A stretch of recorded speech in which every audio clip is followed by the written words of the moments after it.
I never imagined that a simple evening at home could unravel everything. But there I was, in the middle of a quiet night, when Amelia, the woman I married 6 years ago, accused me of the one thing I thought I could never be guilty of. Her voice was sharp, filled with a hurt that I couldn't comprehend. "You've been cheating on me, haven't you?" she demanded, her eyes filled with suspicion. The words sliced through the still air, and for a long moment I couldn't breathe. What was she talking about? I felt a knot form in my stomach. I wasn't prepared for this. She stood there, staring at me like I was a stranger, and for the first time in years, I felt truly lost in our marriage. "It's with Emily, isn't it?" she added, her voice trembling, but her words unyielding. "Emily, my sister-in-law." I froze. Emily?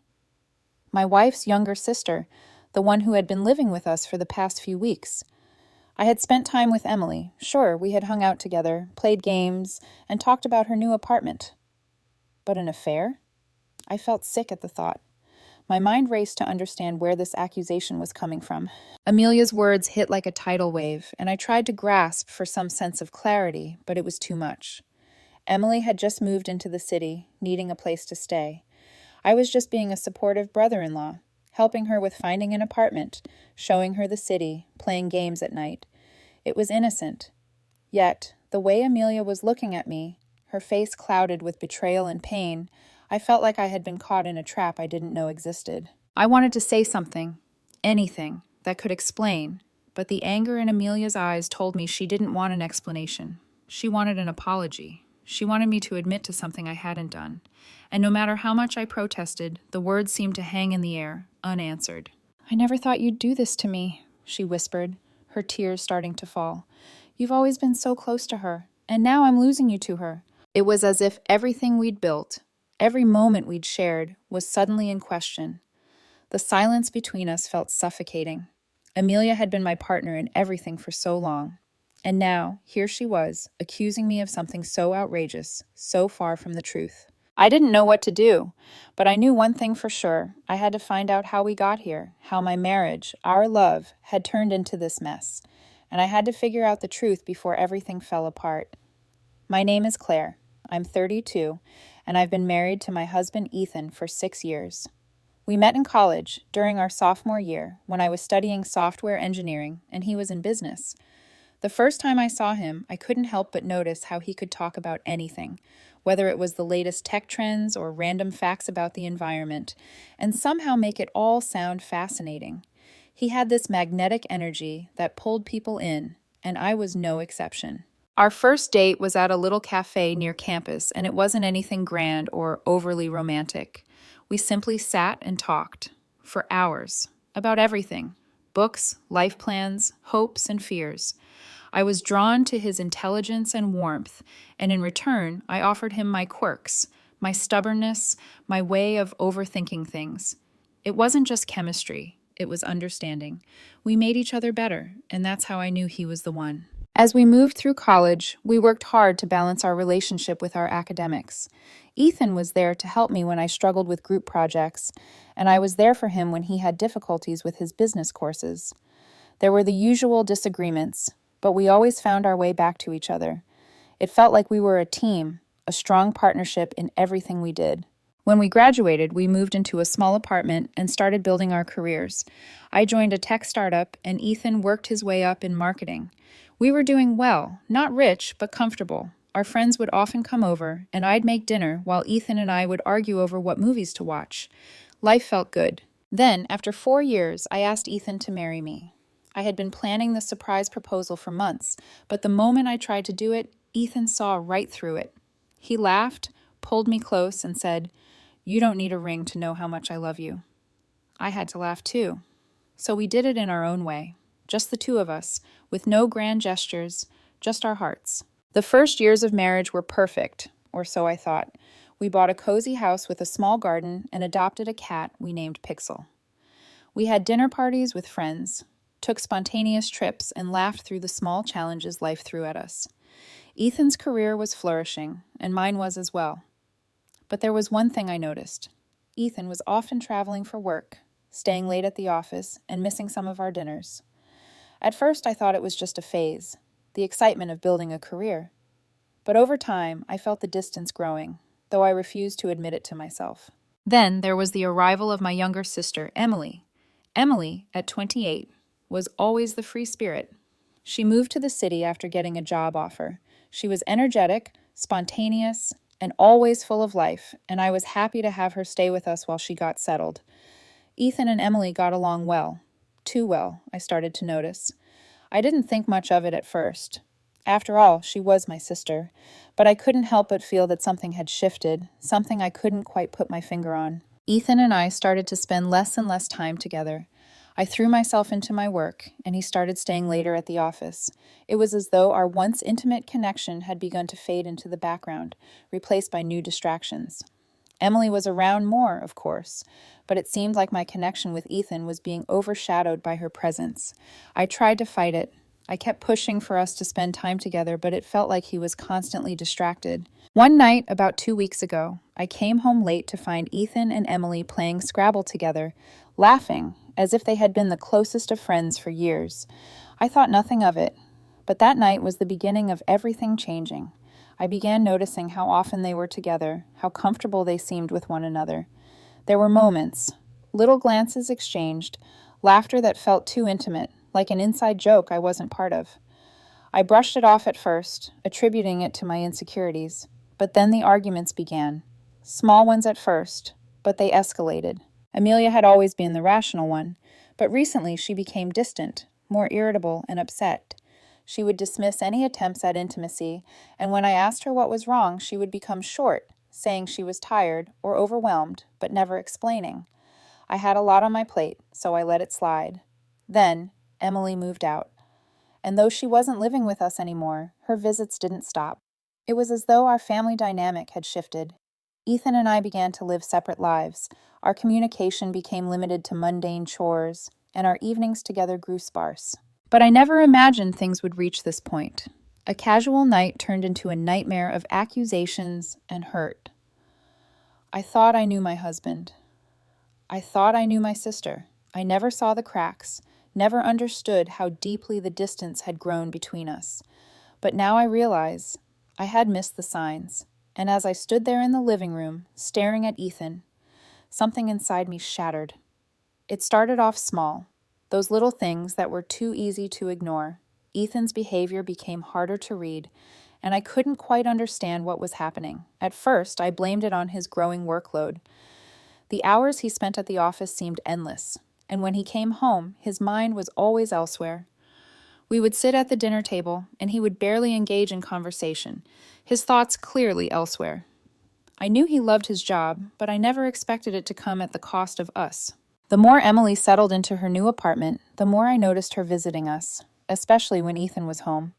Sometimes I would walk into the living room to find them in deep conversation, or worse, laughing about something that felt like it belonged to just the two of them. I tried to tell myself it was nothing. Sisterly bonding, casual chats, nothing more. But the way Ethan's face lit up when she walked into the room, how his body seemed to relax in her presence, struck me as too familiar, too comfortable. Then there were the little things that Ethan would do for Emily, driving her to pick up her groceries, offering to help her with minor tasks around her apartment, always making sure she was okay. I didn't mind helping family, of course, but it felt different when it was Emily. Was it just me? Was I overthinking things? The first real crack appeared one night when we were all having dinner. I tried to make a joke to lighten the mood, but Emily didn't laugh as much as I thought she would. Ethan, however, seemed genuinely amused. He looked at her as if she was the most interesting person in the room, and that unsettled me.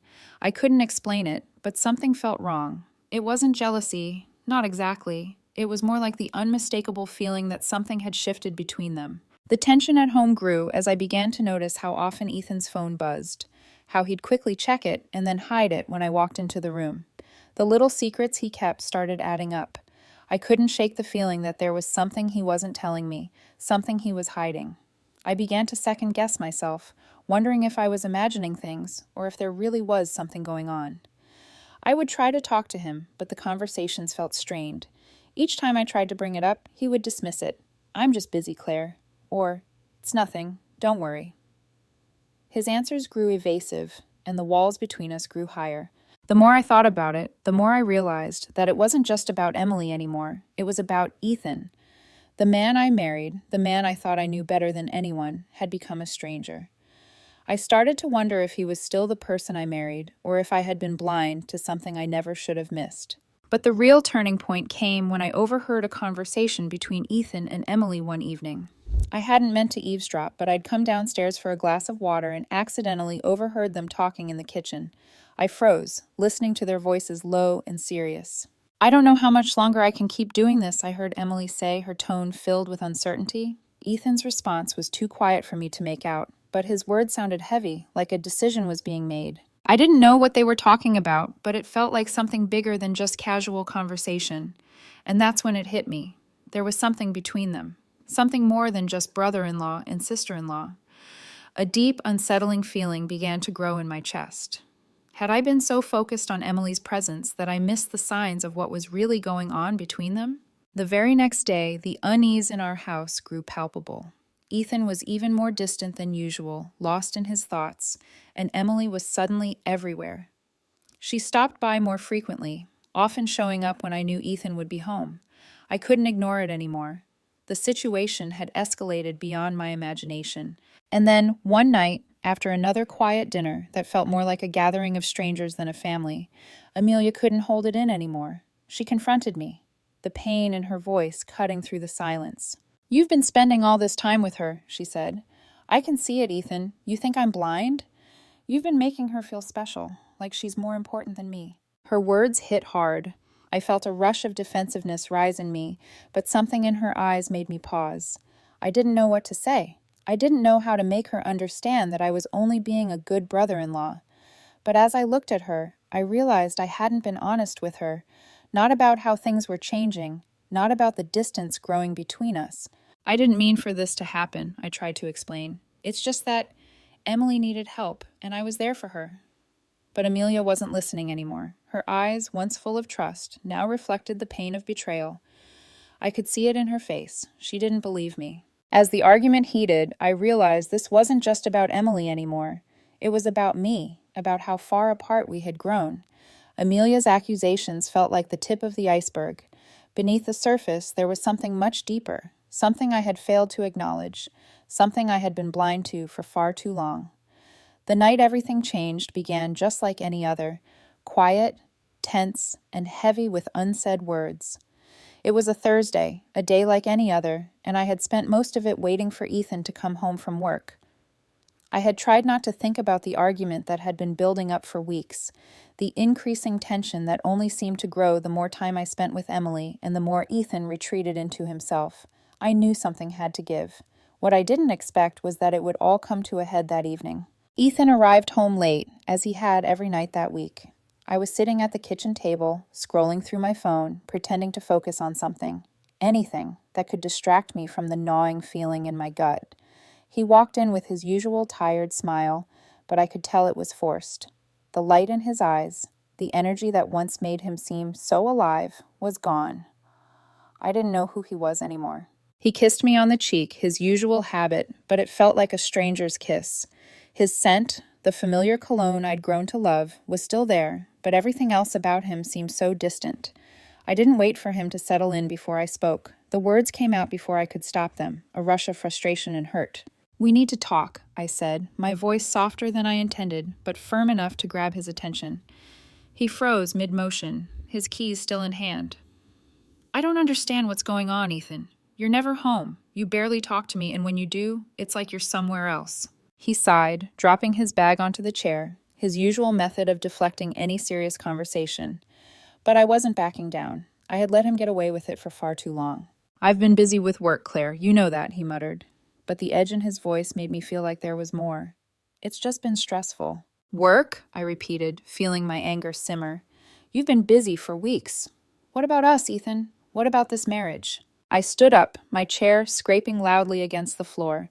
He shifted uncomfortably, but he didn't respond. His silence spoke volumes, and the weight of it pressed down on me. "You've been spending more time with Emily than with me," I said, my voice cracking as the words tumbled out. "You've been acting like you're someone else, like we're strangers. And then tonight, when I asked you about it, I hesitated, struggling to find the words. You just shut me out. But I know you, Ethan. I know what this is. I watched his face twist with surprise, but there was something else there, something darker. He opened his mouth to speak, but I cut him off. I wasn't going to let him twist this around. Tell me the truth, Ethan. Are you having an affair? My heart pounded in my chest, my hands trembling as I held onto the edge of the counter. With Emily? For a moment, there was nothing.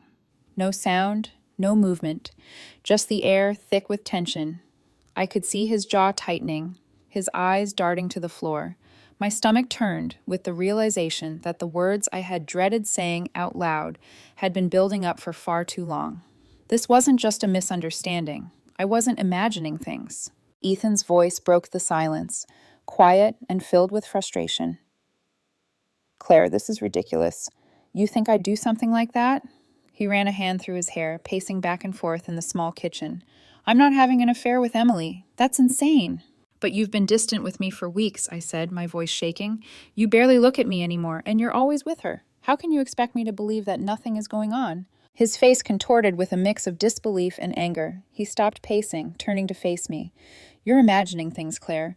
Emily is my sister-in-law. She's family. I've been trying to help her, that's it. Nothing more.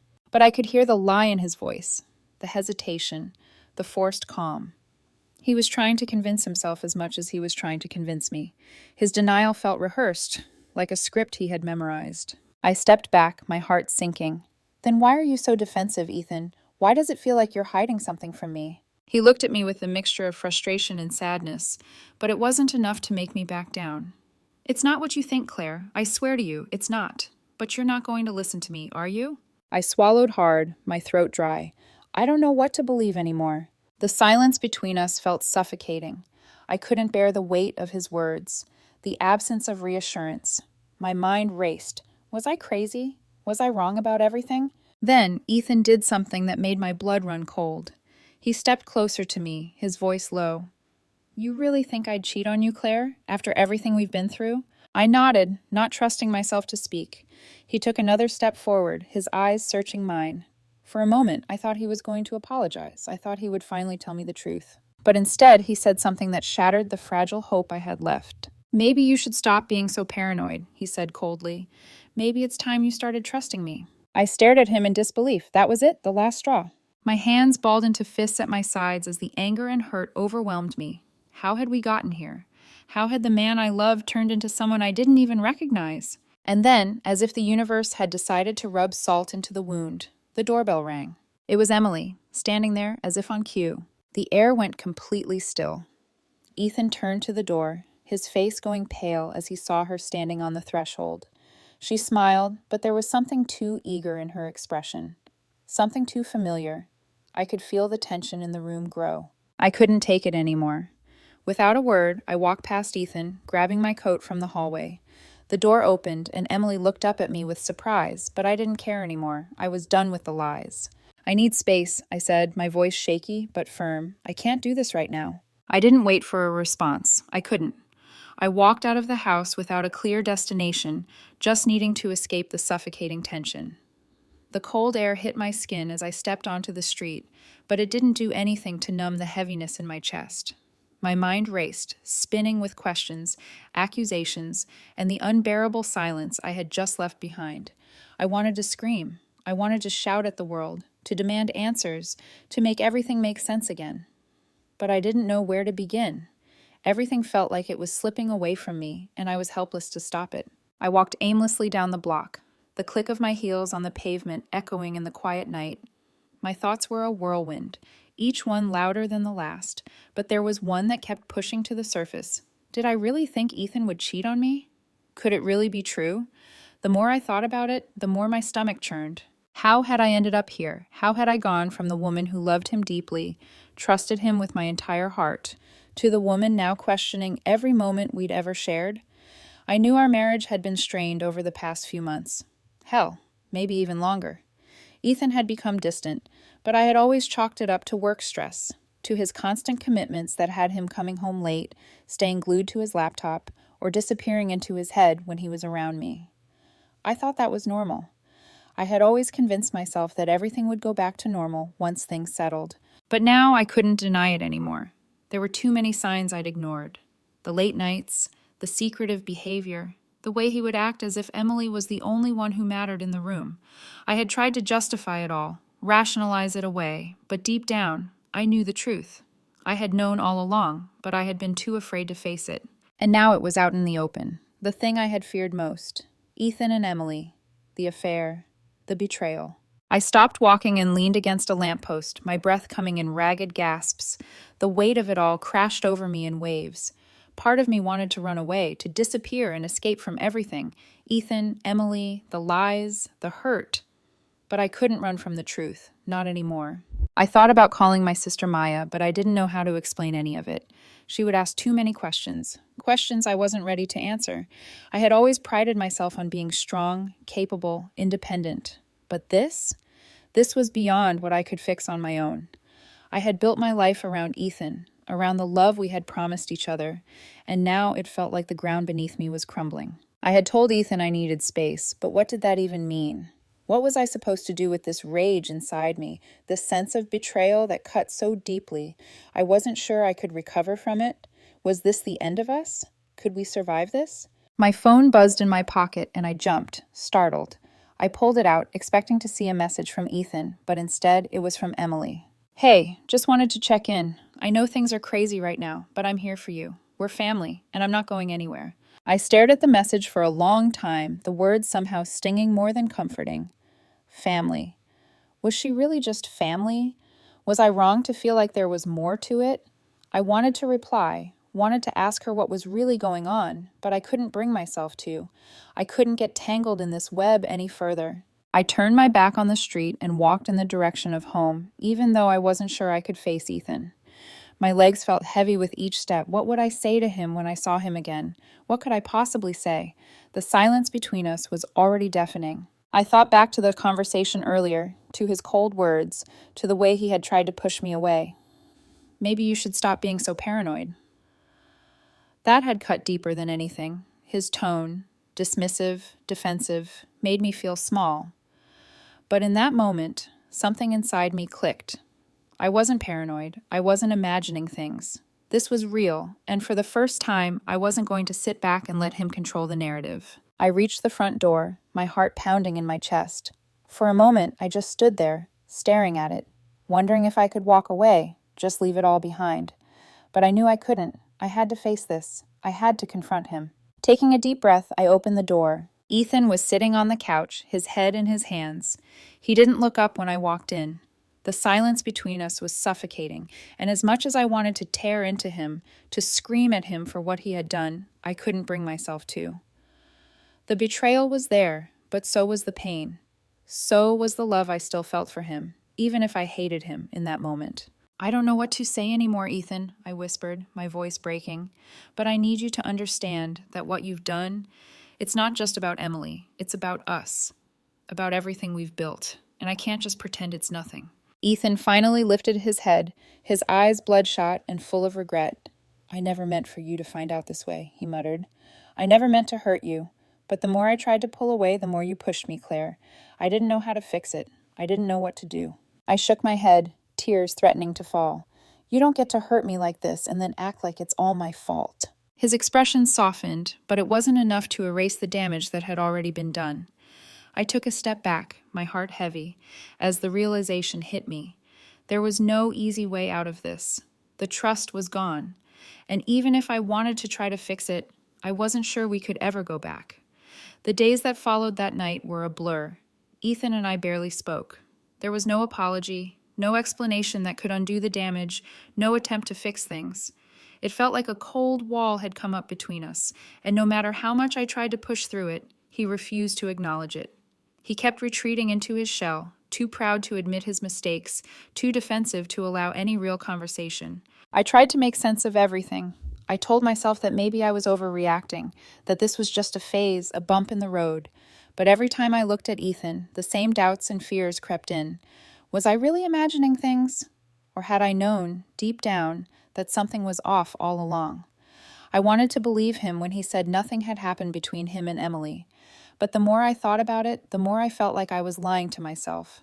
The connection they shared, the way he looked at her when she walked into a room, there was no denying it. The question was no longer about the affair. It was about whether I could ever trust him again. I started spending more time with my sister Maya, needing someone to talk to who wasn't tangled up in this mess. Maya was supportive, but even she could tell something had shifted between Ethan and me. The energy between us was different, colder. She gently suggested that I talk to Emily to hear her side of the story, but I wasn't ready for that. Not yet. I couldn't bear the thought of facing Emily, of confronting the reality of what I was afraid was true. Then, one evening, I got a call from my mother.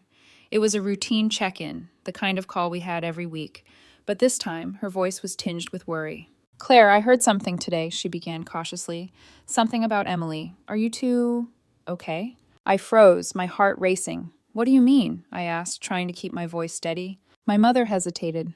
"I've been hearing things. Some of the family has been talking. They've noticed how close Emily and Ethan have been. I don't want to overstep, but I think you need to have a serious talk with Emily." I felt a surge of anger wash over me. The idea that my own family was gossiping about my marriage, about my pain, was unbearable. My throat tightened, and I could feel the tears welling up, but I fought them back. I didn't want my mother involved. I didn't want anyone involved. This was between Ethan and me. "I don't need anyone's advice right now, Mom," I said through gritted teeth. "I'll handle it." But as I hung up, the nagging feeling in my gut refused to subside. I couldn't escape the growing sense that something had gone terribly wrong.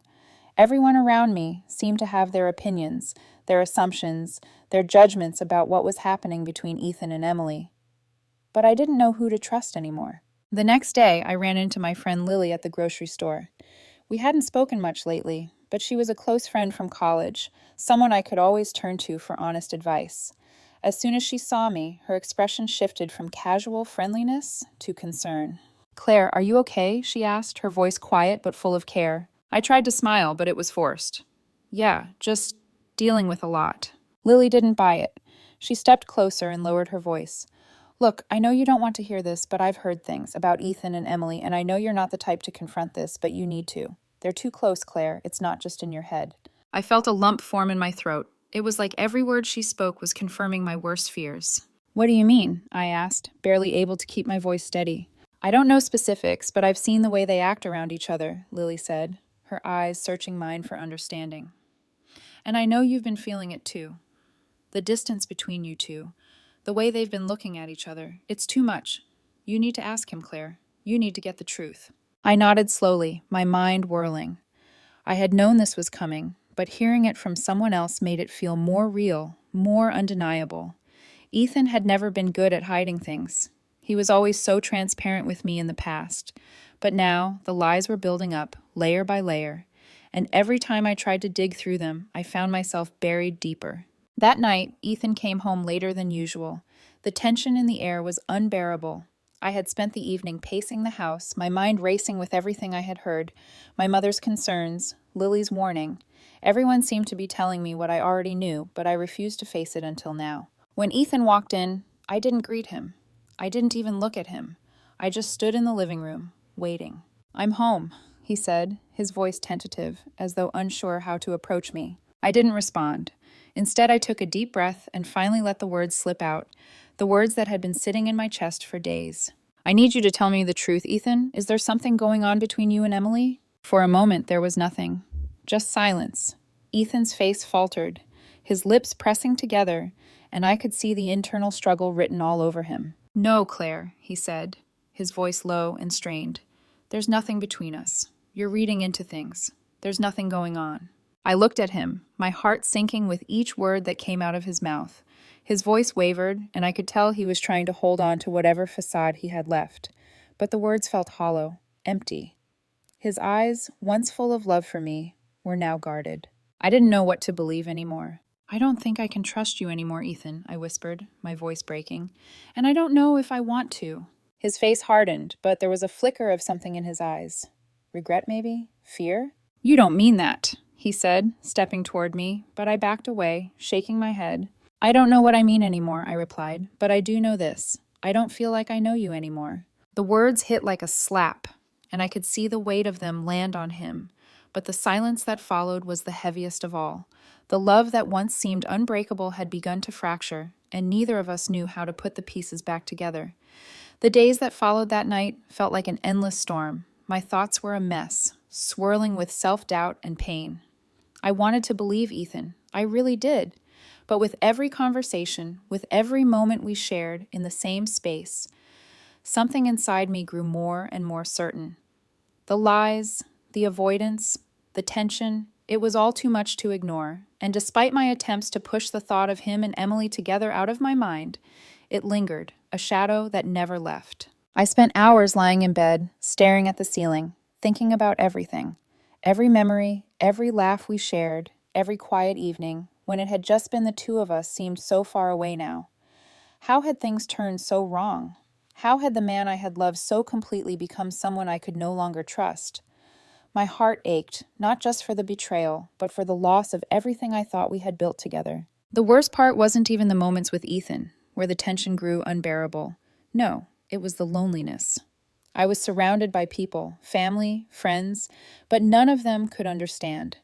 No one could share the weight of what I was going through. Maya had tried to comfort me, but even her words felt empty. How could anyone understand the devastation of loving someone and realizing that the love you thought was mutual was built on a lie? I hadn't talked to Emily. I couldn't bring myself to confront her, even though deep down I knew she had a part in all of this. I wasn't sure what hurt more, the fact that I felt betrayed by my own sister-in-law, or the part of me that wondered if maybe she had been used by Ethan. But all of it, Ethan, Emily, the distance, the lies, was too much to handle. I felt like I was suffocating, and no matter how much I tried to breathe, the air around me was thick with betrayal. And then the messages started. It began with a text from Ethan. His message was simple, almost too simple, as if nothing had happened. "I'm sorry, Claire, I didn't mean to hurt you. I just want us to be okay." But his apology felt hollow. I had asked for the truth, but instead he gave me more of the same. A vague promise to fix things. To what? To pretend everything was fine? To continue pretending that the deep cracks in our relationship could be patched with a few words? I knew what he was doing. He was trying to sweep it all under the rug. But I couldn't pretend. Not anymore. I couldn't ignore what had been laid bare between us. I didn't respond to his message. It wasn't because I didn't care. It was because I had nothing left to say. How many times could I tell him that I needed the truth, that I needed him to stop hiding and be honest with me? The second message came the next morning, a message from Emily. "Claire, I'm really worried about you. I know things have been hard between you and Ethan, but please don't shut me out. You're family, and I'm here for you, no matter what." I stared at the message, my heart sinking lower. I couldn't even bring myself to respond. The words were kind, but they felt like salt in an open wound. I didn't want to hear from her. I didn't want to pretend everything was fine between us either. My mind raced. How had we gotten here? How had my own sister-in-law become someone I now feared, someone I could no longer trust? I put my phone down, my hands trembling. The isolation felt suffocating. I could feel myself pulling away from everyone. I no longer wanted to share my pain, to expose the raw vulnerability I had been holding on to for so long. It was easier to shut everyone out. It was easier to pretend that I could handle it on my own. That night, I sat alone in the dark, unable to sleep, unable to find peace. The silence in the house was deafening. Ethan had gone to bed hours ago, but I couldn't even bring myself to lay next to him. I knew I wasn't ready for that. How could I sleep next to a man who I wasn't sure I could trust anymore? How could I pretend everything was fine when it wasn't? I closed my eyes, but sleep never came. The image of Ethan and Emily together haunted me. The way they laughed at something private, the way they'd exchanged glances, the unspoken connection between them. It all replayed in my mind, on loop. I could hear their voices, see their faces, feel the growing unease in my stomach. I felt so lost. I didn't know where to turn. I had asked for the truth, but now it seemed impossible to get. Ethan wasn't giving me anything real. He wasn't offering me anything to rebuild on. And Emily was just another layer of confusion I didn't know how to handle. My breath came in shallow gasps, and before I knew it, tears were streaming down my face. It felt like everything I had built was crumbling, slipping through my fingers like sand. My marriage, my trust, my sense of self, it was all unraveling. And in that moment, I knew I had to make a choice. I had to decide what was more important, holding on to a marriage that had already betrayed me, or letting go of everything and walking away. I didn't want to make that choice, but deep down, I knew that if I didn't, I would lose myself. I would lose everything I had fought for. I wiped my eyes, taking a shaky breath, and stood up from the couch. The room seemed to spin as I made my way to the door. I didn't know what the future held, but I knew I couldn't keep living like this. I couldn't keep living in a lie. I needed to confront the truth, whatever it was, and face the reality of my life, no matter how painful. I had come to a crossroads, and I was finally ready to take the first step forward.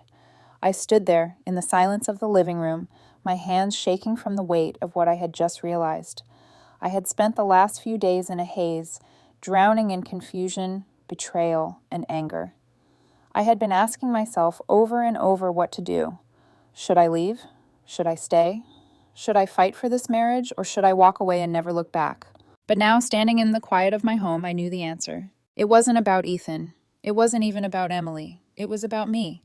And for the first time in a long while, I realized something I had been ignoring for months, maybe even years. I had been so focused on saving my relationship, saving my marriage, that I had lost sight of who I was. I had put my trust in Ethan, in our love, so deeply that I had ignored the most important thing of all, my own happiness, my own peace of mind. I had given so much of myself to Ethan, to this life we had built together, that I had forgotten to care for myself. I had let his distance, his lies, consume me, when what I needed was to reclaim the power that was always mine. The power to choose my own path, the power to decide what I would tolerate, and the power to walk away from a life that no longer served me. The revelation hit me like a wave crashing against the shore. I wasn't helpless. I didn't have to stay in this limbo, in this painful, suffocating marriage. I had a choice, and that choice was mine alone to make. I took a deep breath, steadying myself as I wiped away the tears that had threatened to fall again. My chest felt lighter and my head clearer.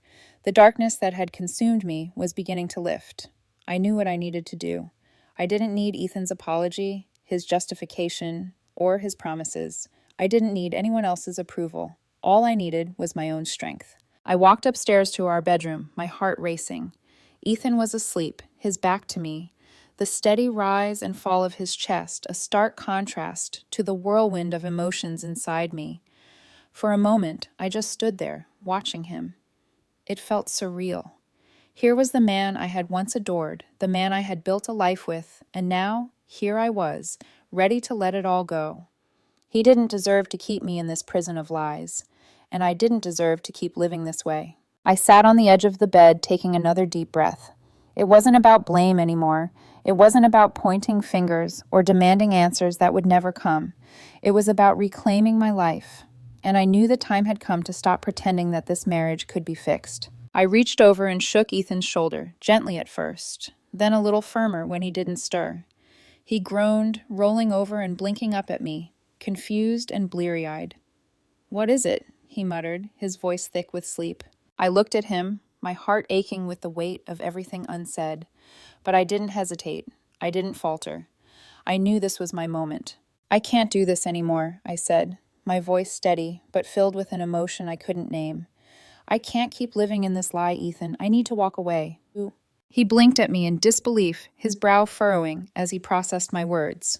"What? Claire, what are you talking about?" I swallowed hard, my heart pounding as I spoke. "I can't keep pretending that everything is fine. I've been trying to save something that wasn't real. I've been ignoring all the signs, all the red flags, because I didn't want to face the truth, but I can't ignore it anymore. I'm not happy. I don't trust you, and I can't keep living like this." The silence that followed was suffocating. Ethan sat up slowly, rubbing his face as if he couldn't quite believe what I was saying. His expression was a mixture of shock and hurt, but I couldn't let myself be swayed. I had made my decision, and it was final.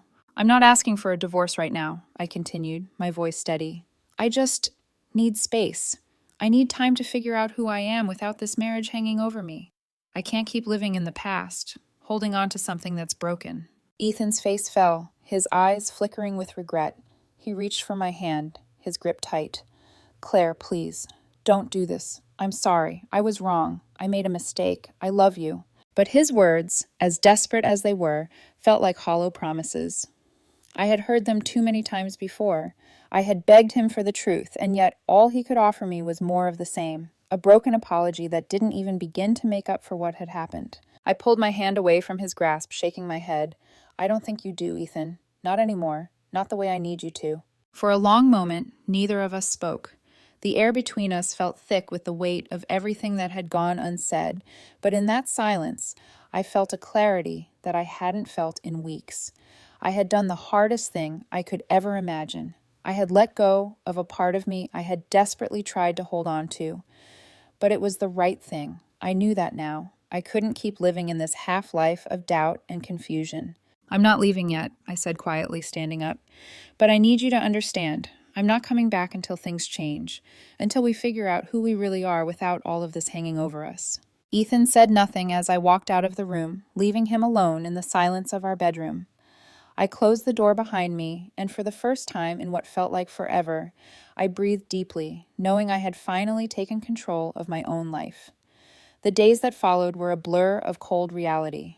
I had taken the first step toward reclaiming my life, but the fallout from my decision was just beginning to unfold. I had hoped that by stepping away from Ethan, things would somehow settle down, that we could both take a breath, figure things out, and come to some resolution. But it wasn't that simple. It was never going to be that simple. I moved into the guest room, needing the space to think, to clear my head, and to escape the ever-present reminder of the life we had shared. The silence in the house was deafening. Every corner I turned, I felt like I was walking through a memory of a life I could no longer live. Ethan didn't sleep in our room either. He spent his nights wandering through the house, sometimes sitting in the living room, staring at the walls. I knew he was trying to process everything, but I had already made up my mind. I couldn't wait for him to figure it out. I had to take control of my life, even if it meant stepping into the unknown. I was flooded with conflicting emotions. There were moments when I missed the familiar comfort of our routine. Ethan's presence had been such a constant in my life for so long that living without him felt like a strange and disorienting void. But then, just as quickly, the anger would flood back. Anger at the betrayal, at the lies, at the years I had wasted hoping things would get better when they were only getting worse. I had spent so long questioning myself, questioning my worth in the marriage, that I had nearly lost sight of the person I was before. I didn't want to lose myself in this pain. I had to remember who I was without him, who I was before I became consumed by him and the life we'd built together. A week passed, then two, and I finally found the courage to have another conversation with Ethan. I could tell that he was struggling. He hadn't been the same person since I walked away, but his remorse wasn't enough. I needed more than just apologies. I needed real change, and I didn't know if that was something he could offer. He stood in the doorway of the guest room one night, looking hesitant, almost like a stranger.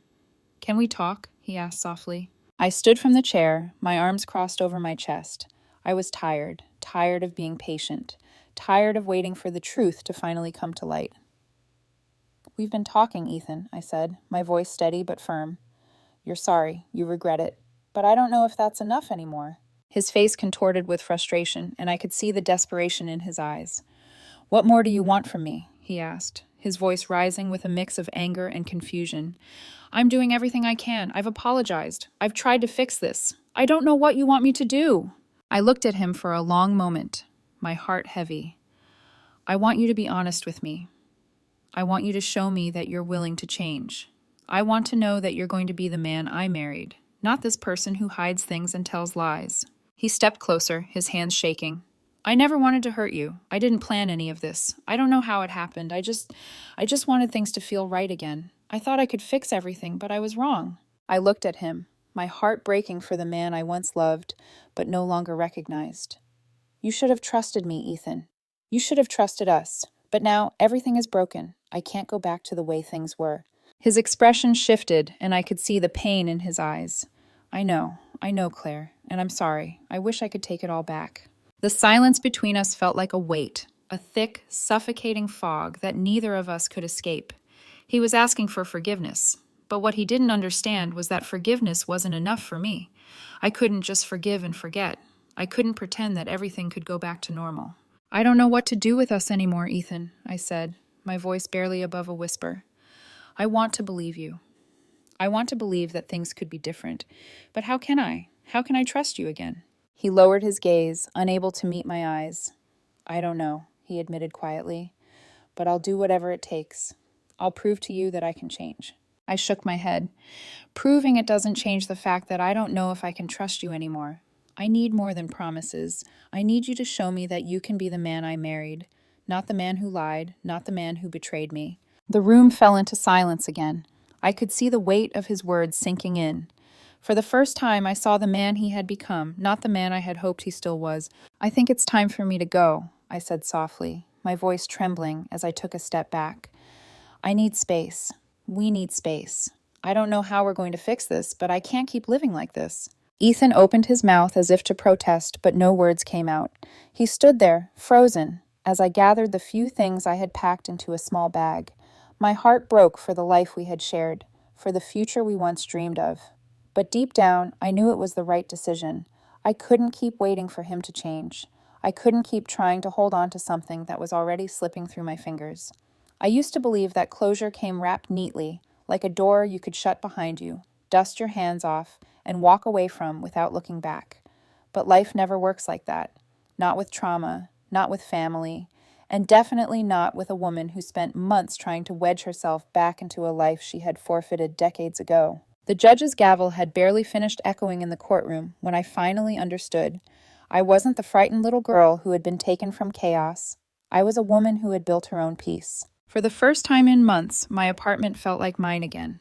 No more letters taped to my door, no more strange numbers calling, no more footsteps on the hallway camera that made my heart stop. Just quiet, safe, steady. Rick and Donna helped me move my things back in. Maya brought over takeout and refused to leave until she saw me smile. They didn't hover, didn't treat me like I was made of glass. They just stayed close enough so I never felt alone. One night, Donna hugged me in the kitchen and whispered, "You came from chaos, sweetheart, but you chose peace. That's who you really are." Her words hit deeper than she realized. I thought I would feel triumphant when the restraining order was granted, victorious. But what I actually felt was something softer, a gentle, quiet reclaiming of myself. Not loud, not dramatic, just steady. And then something unexpected happened. I stopped checking the doorbell app every hour. I stopped jumping when people knocked.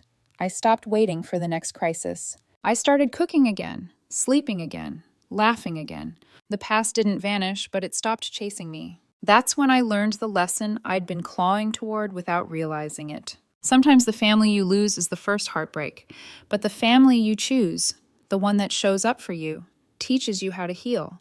And choosing yourself is the final, most powerful step. I don't know if Jennifer will ever change. I don't know if she will try again someday. But I do know this. If she does, she won't find the scared woman she once cornered with guilt and desperation. She'll find someone who knows her worth, someone who finally understands that breaking the cycle of chaos isn't betrayal, it's survival. And maybe one day, someone out there watching this will hear my story and realize they're allowed to choose peace too. They're allowed to walk away. They're allowed to protect the life they built. Because breaking someone's heart doesn't make you the villain. Not if they were trying to break your life first. I survived, I healed, and I chose me.